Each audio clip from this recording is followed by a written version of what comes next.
அல்லாஹ்வுடைய தூதர் ஸல்லல்லாஹு அலைஹி வஸல்லம் மிக முக்கியமான நிகழ்வை எம்முடைய வாழ்வின் படிப்பினைக்காக எடுத்துச் சொன்னார்கள். அல் ஜுரைஜ் மிகப்பெரிய வணக்கசாலியாக ஒரு மனிதர் வாழ்ந்தார். தன் மகன் மீது கொண்டுள்ள பாசத்தில் அந்த தாய் 3வது நாளும் வருகை தந்து யா ஜுரைஜ் யா ஜுரைஜ் என்று அழைத்தார். வெளியில் நின்று கொண்டு அப்போதும் தொழுது கொண்டிருந்தார் ஜுரைஜ். அல்லாஹ் என் தாயா என் தொழுகையா?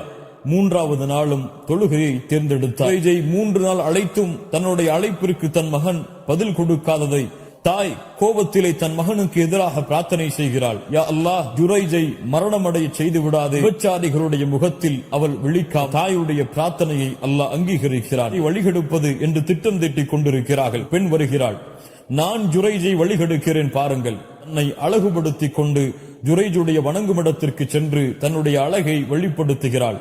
ஆனால் ஜுரைஜோ அல்லாஹுவை அஞ்சியவர். எடுத்தும் பார்க்கவில்லை. பல நாள் அந்த பெண் முயற்சி செய்து கொண்டே இருக்கிறார்.